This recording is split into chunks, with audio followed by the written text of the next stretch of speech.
Баршаңызға қайырлы күн достар. Қасиетті Рамазан айының 7-ші күніне арналған ас мәзірін ұсынамын. Ең алдымен осыны тәттін дайындаймыз. Ол үшін оның үстіне тұзды, разрыхлителді, ерітілген маргаринді, жұмыртқаның сарысын, қаймақты салып қамырымызды елейтін боламыз. Қамырымыз өте жұмсақ болып шығады.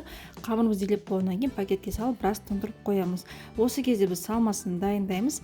Салмасына үгітілген жаңғақтың үстіне қантымызды салып, бір дана жұмыртқаның ақ уызын салып барлығын жақсылап араластырамыз. Салмамыз дайын. Енді қамырымызға кірісеміз. Қамырымызды алып, дәл осылай бөліктерге бөліп алатын боламыз. Мен бұл жерде 4 бөлікке бөлдім. Әр қайсысын осылай дөңгелетіп шығамыз. Және бетін осылай күліңкімен жауып қоямыз. Кейін бір дөңгелегімізді алып осылай аздап қана ұн сеуіп осылай жайып шығамыз дөңгелетіп қамырымызды.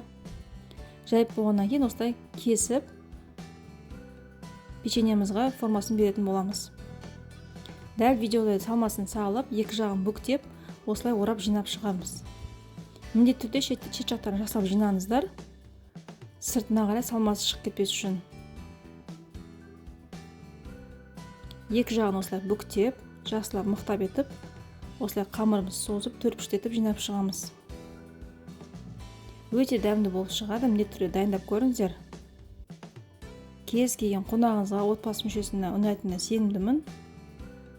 Әрі жасау жолы да оңай, піскен кезде де небәрі 15 минутта піседі.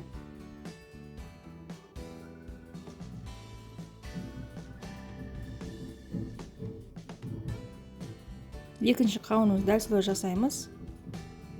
Міне осы печеньеміз бәрі дайын. Енді осыны қызып тұрған пеште пісіріп аламыз қызарғанға дейін.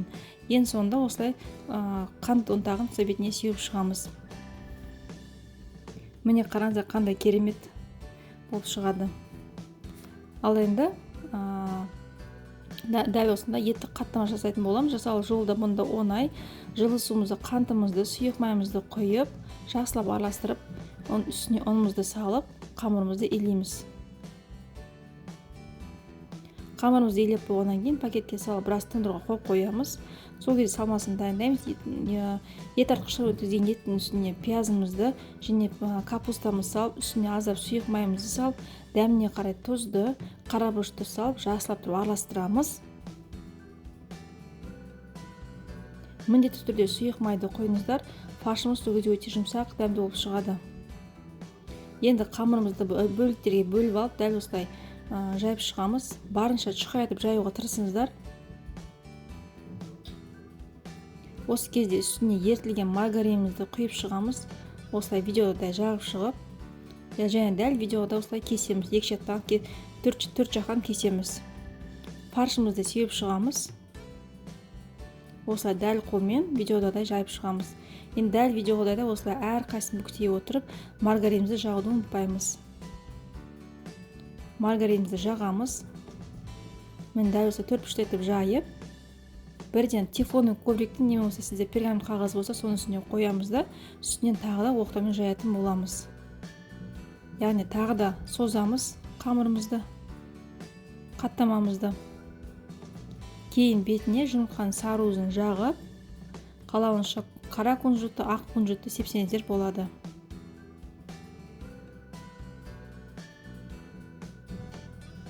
Егерде кунжуттар болмаса, мак сепсеңіздер де болады. Қызып тұрған пеші 200 градуста 20 минуттай пісіріп аласыздар. Міне дайын. Осымен және де бетіне аздап ең соңында тағы маргариннен жағып жесеңіздер болады. Өте дәмді болып шығады. Тойымды міндетті түрде дайындап көріңіздер. Отбасыңызға ұнайды.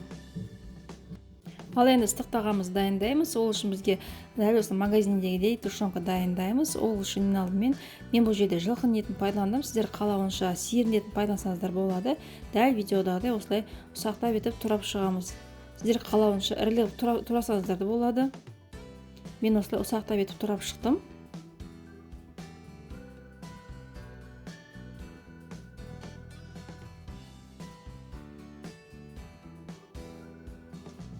Етімізді үлкен ыдысқа саламыз барлығын. Енді үстіне қойдың құйрығы майын осылай видеода турап шығамыз. Оны да өз қалауынша ірілеп турасаңыздар да болады. Мен осылай ұсақтап турап шықтым. Енді үстіне осылай лава жапырағын езіп шығамыз. Дәміне қарай қара бұрышты, тұзды себеміз, және де специя сепсеңіздер болады етке арналған. Жақсылап барын араластырамыз. Осы кезде осындай банканы аламыз, түбіне лава жапырағын, құйрық майды, чесноқты және қара бұрышты салып, етімізді саламыз үстіне. Етімізді салып болғаннан тағы да бөлек үстіне жеке тағы да қойдың құйрығын саламыз. Дәл осылай екінші банкада жинап шығамыз. Лава жапырағын, сарымсақты, қара бұрышты, етті салып, бетіне міндетті түрде тағы да қойдың құйрығын қосымша тағы саламыз. Енді осылай бәрін жинап болғаннан кейін бетін фольгамен жабуымыз керек. Дәл осы видеодағыдай бетін фольгамен әр банканы жауып шығамыз. Және бұл банкаларымыз біз духовкаға қоятын боламыз. Духовкаға форманың үстіне біз тұз себеміз. Тұздың үстіне осы банкаларымызды қоятын боламыз.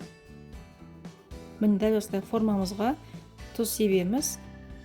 Духовкаға қоятын кезде духовканы осы форманы қойғаннан кейін бірақ қосасыздар. Яғни бірге жылуы керек. 180 градуста 2-3 сағат ұстайсыздар духовканың ішінде. Өте дәмді, жұмсақ болып шығады. Дәл дүкендегідей тушенка болып шығады. Міндетті түрде дайындап көріңіздер. Сіздерге ұнайтынына сенімдімін.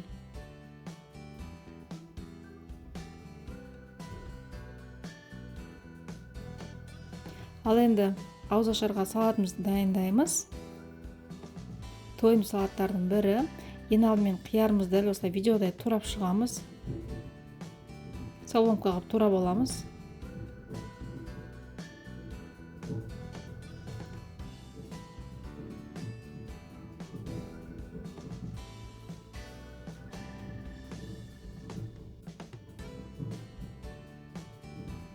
Кейіннен қайнатылған жұмыртқамызды тураймыз. Бұны да ұзынша етіп турап шығуымыз керек.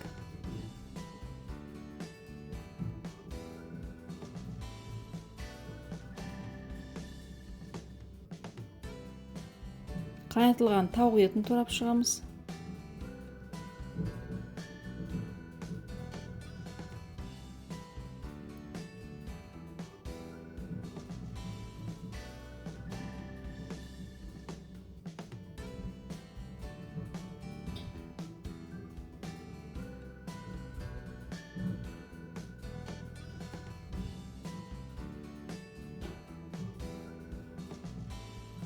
Міне осылай етімізді турап болғаннан кейін ыдысымызға салып, үстіне консервілеген жүгерімізді салып, майонез салып, аздап дәміне қарай тұзды салып, барын жақсылап араластырамыз.